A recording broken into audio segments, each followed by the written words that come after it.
This is an extract from the Leader podcast by the Evening Standard, hosted by me, David Marsland. To hear the whole thing, search for us on your podcast provider.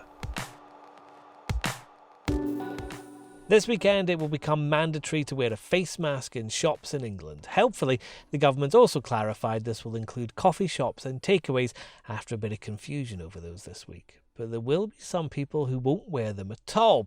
The so-called Covid Contrarians are an apparently growing group who think all these pandemic restrictions are an affront to their civil liberties. Our features writer Katie Strick's been speaking to a few of them for a fascinating deep dive investigation into the community, which you can read in the paper or online at standard.co.uk. She's with me now. And Katie, who are these Covid Contrarians? What's been surprising has just been how much it's not just one type of person. I think by the looks of Twitter and seeing the protests in the papers on Monday from Sunday's Hyde Park protest, I expected slightly more of one type of demographic. But in the last couple of days, I've spoken to all kinds of people who are anti-mask or anti-mask enforcement. Everyone from kind of quite liberal Brighton mums to this millionaire businessman who founded this movement to keep Britain free, to a lot of young professionals actually and students in their 20s and 30s. So it's certainly a wide and growing group. Why are they holding on to these views? Because we have lots of scientists, lots of politicians stating the facts, but these people seem convinced that they are right. There are lots of arguments, I've come to realise, from kind of feeling as though masks are ineffective and believing the studies that were coming out at the beginning of the lockdown that wearing a mask didn't work. Some people believe the pandemic is finished and over and therefore there's no point wearing them. Some people I've spoken to say they're divisive and the actual physical act of wearing a mask is silencing because it's over your mouth and the government don't want us to speak up.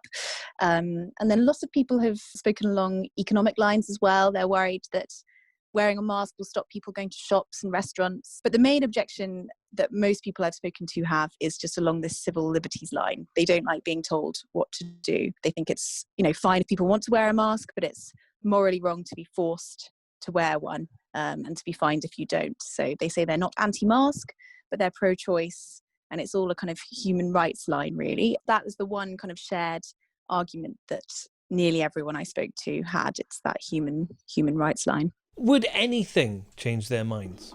It sounds as though it wouldn't. It sounds as though a lot of these people, possibly in other political debates, always hold this line, whether it's the environment or whether it was Brexit. It's that they don't like being told what to do. The one thing that interested me personally was that every single person I spoke to, I asked them, have you or your family or your close friends been affected personally by COVID? And all of them said they hadn't. And I do wonder whether had a close family member of theirs ended up in ITU, whether that might have changed their views. I don't know the answer to that, but all I know is people feel very strongly. Saying that, there are big divisions as well amongst the contrarian ranks. There's kind of the more extremist views, and you might have seen people at Sunday's rally holding up no to 5G placards and no to vaccine placards, and even placards about Bill Gates, which seemingly might not have much to do with wearing masks. And lots of the moderates have said to me over the last couple of days that they've been frustrated at how much that's distracting from what they think are their slightly clearer, more rational arguments. So it's certainly a complicated issue. Everyone has slightly different feelings and different extremities on the scale. Do these people feel like they're in a minority, or are they confident that these opinions are kind of spreading more widely among the population?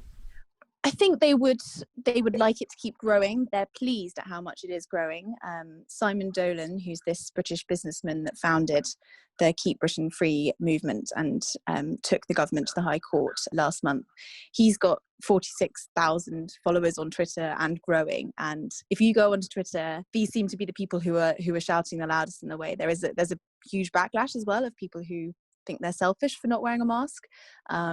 But I think it's helped that the people who believe in this contrarian movement are pretty loud on social media. So they're confident, they're excited that it's growing, and they were certainly excited to have a feature in the Evening Standard that's kind of spreading their word and explaining their views.